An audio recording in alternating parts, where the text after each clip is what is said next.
It's a blessing to welcome on one of the top recruits and now the newest member of Ohio State's 2022 recruiting class, Roddy Gayle. How you doing, man? I'm doing good. Absolutely, man. Well, you just announced it. You're going to Ohio State. Take us through your feelings. What's it feel like? Uh, my feelings are pretty much everywhere, but I definitely feel like, like a lot of pressure has been relieved off me. Now I get to, not worry about looking at all these different schools. Now that I'm focused on one, I can just enjoy the rest of my high school career and, get ready for college. You've gone through a long recruiting process. You've had offers from colleges all over the places, all different kind of levels. It comes to an end now. You look back at this all though. How recruiting experience the past couple of years? It's been kind of stressful, but it's always been for the better. Just like meeting all these different coaches and having building all these different relationships and seeing different programs. Like I believe I think Ohio State, I had a great relationship with the staff, and that's what definitely pushed them ahead of everybody else. Where they contacted a lot more than everybody else, and especially I love the city of Ohio and everything. So like I love meeting different people, hearing what they have to say. It was a great process and I want to thank all of them for recruiting me and taking the time out of their lives just to try to get to know me. Now you are 2022 and you have not only your junior season, but your senior season ahead of you as well. What led you to this point? Why is now do you feel comfortable to commit this early? I feel comfortable because I feel like Ohio State is where I want to be, and that's where I see myself, playing basketball during my college career. So I don't believe in waiting. Like if I feel like Ohio State is where I want to be, then I want to commit there, and then won't have to worry about anything else. Just get ready for college. Absolutely. Well, you kind of went bang bang with this. You announced your top six. What went into that? Why do you want to release it then and now want to commit by the end of the week? I didn't I wanted to let the signing day go by, Hmm. so give the juniors their time to shine, and then I wanted to announce my commitment Friday the 13th because I wanted to kind of get it over with because I knew where I wanted to go, so I didn't want to wait any longer. So when you dropped your top six, did you already know Ohio State's where you wanted to go, or were you still in the recruiting process? I feel like Ohio State was definitely where I wanted to go. Like I knew for a while that that's where I wanted to go. I was just trying to trying to figure out make sure that that's where I wanted to be. So I kind of waited it out and seeing what my other options would be. There was one school that people are wondering what happened with, and that was Kansas. They didn't make your top six. What happened there? With Kansas, I didn't they if they came a little earlier, I feel like that would have been a contender. And plus, with COVID and everything, I don't know when I'm gonna be able to get on campus or anything like that. Like they're saying it's gonna be pushed back to April. If I could have got on campus early in the year, like January, February, Kansas would have definitely been on there. But with the fact that COVID's and everything's being pushed back to April, I just didn't think it was going to be a thing because I didn't know anything about Kansas, the university, what they offer and stuff like that. That is interesting because I think we're going to see a lot of guys, especially in your class, really start to have these COVID adjustment issues. Schools that you maybe went to as a freshman, sophomore, visit wise, but other ones, it's just you don't have the relationship like that. How much did that impact you throughout your process to making your top six and then ultimately Ohio State? Cause schools like Ohio State and Syracuse I've been to already. So I've been to a game where Ohio State played Michigan. I've been to that game and I love the atmosphere. I've been to a game where I think it was Syracuse season opener against Virginia. I've been to that one. I love that they had the big carrier dome. I love that.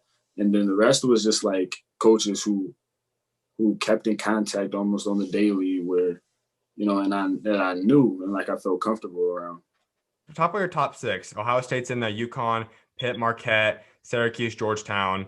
Why'd those six schools make it? Those excuses make it because them was the ones that kind of they had the Zoom calls. I've done multiple Zoom calls with them. I've done multiple Zoom calls with Coach Jerry McNamara. I had many Zoom calls with Coach Hurley. All the coaches that are on my top six. I've had a great relationship with. We had Zoom calls. We have more than one Zoom call, and we built a great relationship. Would you say there's a school that finished right there with Ohio State up until the end? Like it could have swung either way. Like I believe like any of my top six, like I believe like I could have when like I see myself being able to hoop at that school. Like like that's where it was kind of hard for me. When was the point? Was it confirmed on Monday, Tuesday, or when did you really start getting that feeling that Ohio State was probably where you're going to be heading? I had a sit down with my coach and my dad, and I told them like last week Friday, and I told them like Ohio State is where I want to be.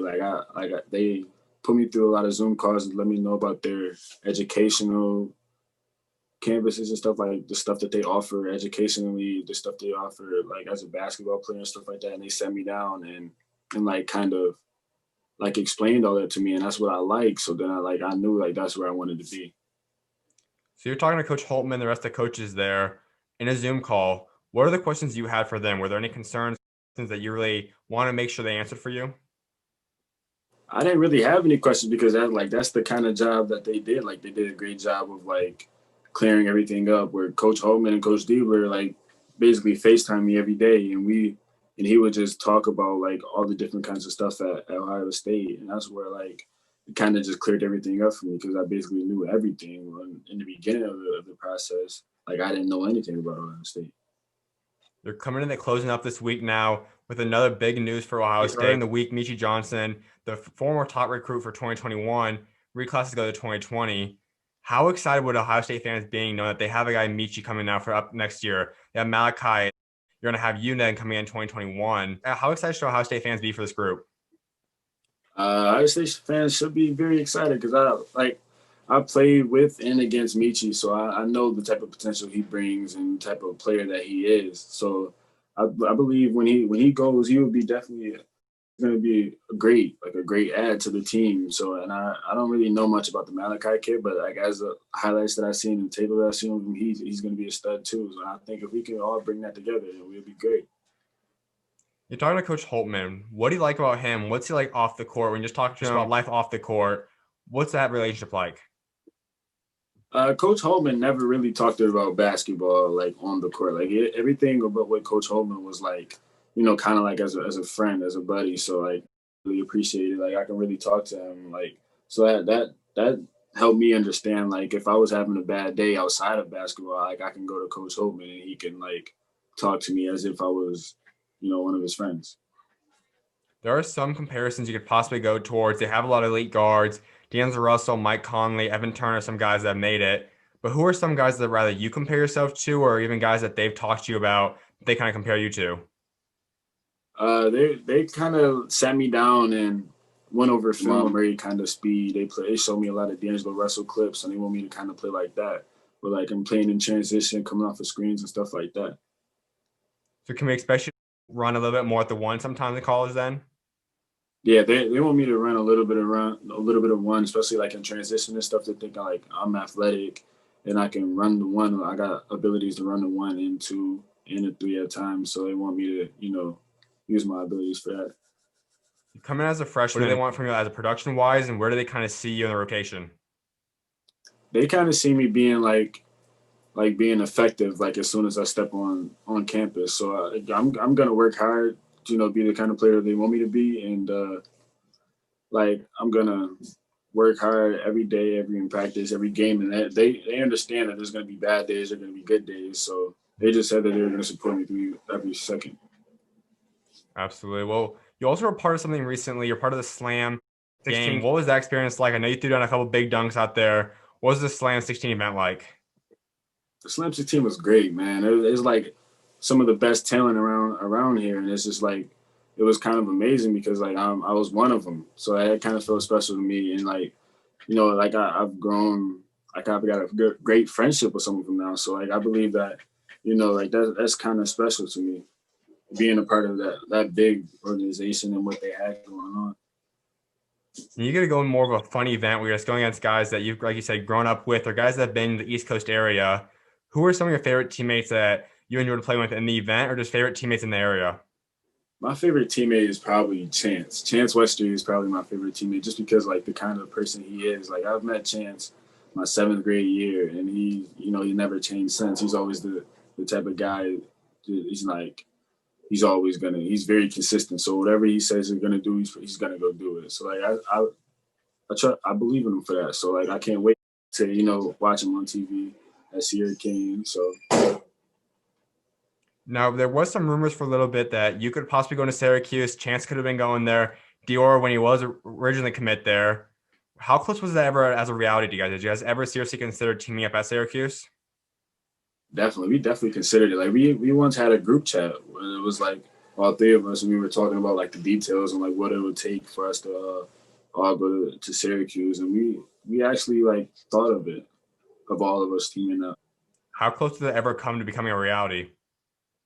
It was definitely close. Like Dior he was like pushing us to make a decision, and so like I went down for a practice and I talked to Chance about it, and he's like he don't want to do it too early, so he wanted to wait. So then we was just waiting until like everything has came about, and then all the different schools that came. So then we had like just kind of weigh our decisions. Now, we know Dior decommit yesterday, but you guys personally knowing him, did you guys kind of know that he was going to decommit a little bit earlier? And did that kind of weigh your option at all with Syracuse? I didn't know he was gonna decommit. Like that kind of caught me by surprise as well. I'm kind of excited to see what the future is for him. Now, Chance is still available. I'm not sure how the offers align there, but if Ohio State is interested in him and want to start pursuing him, is that someone you'd like to recruit with you? Oh, definitely. I love Chance's character. Mm-hmm. Like definitely, I love to see him. I definitely talk to him about it. Now, Bowen is another commit there. He's the first guy there. Have you talked to him yet? No, I haven't talked to him yet. Is there anyone else that you know that coaches either talked to you about or you'd like to possibly team up with at the college level in 2022? There's a kid that played with us with the Rams, Kyle Kowski's. I love those guys. Like I always knew him like on social media, but then when I got up there and played with them, like their kind of chemistry between the two, and when we were playing together, like it felt kind of special. Like I love playing with them too. There's one question I want to ask you, and that's when guys do commit early, a lot of speculation starts with the potential of reclassing. Is that something you'll eventually look into if that's a potential opportunity for you? I'm not sure yet. Like I kind of just want to, kind of sit back and relax and enjoy my last years of high school basketball. No doubt. Let's talk about that a little bit. You're heading in now, already as a 1,000 point scorer. You're already a guy that's established a big mark on yourself. And last time you were on, you discussed you want to have the ultimate goal of getting that number 24, hung up, then retired. How do you look to be able to accomplish this now in your junior season? Uh, Maybe if we had a season, like I feel like we would have done a lot better, and I think I would have probably hit 2,000, and I would have pushed us. I would have helped push us, to a state championship, and that's where I feel like that I lack. Like I'm waiting to win a state championship, and I feel like that's the only part of my game that is missing. You continue to grow from every year, pretty much you become a better and better scorer. I read an article that your dad always said that he just knew that you were going to be a dominant pure scorer, and we've seen that now. Last year, 26 points a game, 9 rebounds. What level score can you reach now? If you would have had a full season this year, where would you see yourself potentially scoring? Like over the past few months, like I've been working on like expanding my range, so like I become a better shooter, I become a better ball handler, better passer. So I think like this season would have been where I showcased all that stuff that I've been working over quarantine. With all these workouts going on, where would you say you're now comfortable shooting the three from?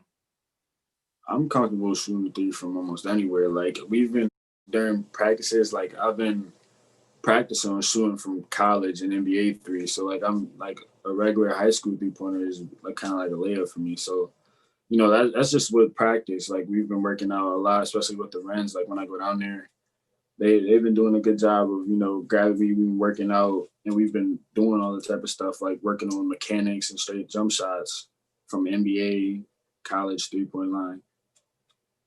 To be an elite scorer like yourself, it's not just something that happens overnight. It's a lot of work. It's also a lot of mentality stuff. You have to have that confidence in yourself. You have to know you can go do it. When did that confidence get instilled in you? When did you know that you could become this dominant scorer? Like I would say like 2 years ago was when I thought I could be a dominant scorer. It was when like my coach told me to score. Like he told me like that in order for us to win, like I was gonna have to score the basketball, and that's when that kind of mentality kind of installed in my head. And my dad would make me read this book written by like, I think it was like D Wade, Kobe Bryant, and I had to read it like every night just to, kind of build my mentality. You have to take another interesting approach. We know you will be playing out there now for your junior season. You mentioned last time that's kind of where you want to end up playing your entire high school career at. Why do you want to play with that loyalty, and how important is it to you to remain loyal to your school? It's very important, especially like up here, like my family's around here, so I want to graduate in front of my mom and my dad. So I feel like that's a big reason, staying here and kind of staying at home. There's something about being guys from New Jersey, New York, different areas of Chicago is another place that have that dog mentality, but at the same time, you guys have that pride. You guys take pride where you guys are from. You kind of want to represent the city, represent where you're from. How have you been able to display that now on the how you play the game of basketball? Like definitely, like I feel like being from New York, you got to have like a chip on your back where like you can't be disrespected. So I feel like like whenever somebody matches up across me, like I feel like it's my personal goal to not let them score above 10, and it's for me to embarrass them. Like that's just how like I feel every time I step on the court. There's a documentary thing about you from ESPN a couple years ago now, being from Niagara Falls with Willie, Jalen. Talk about that and what that experience was like.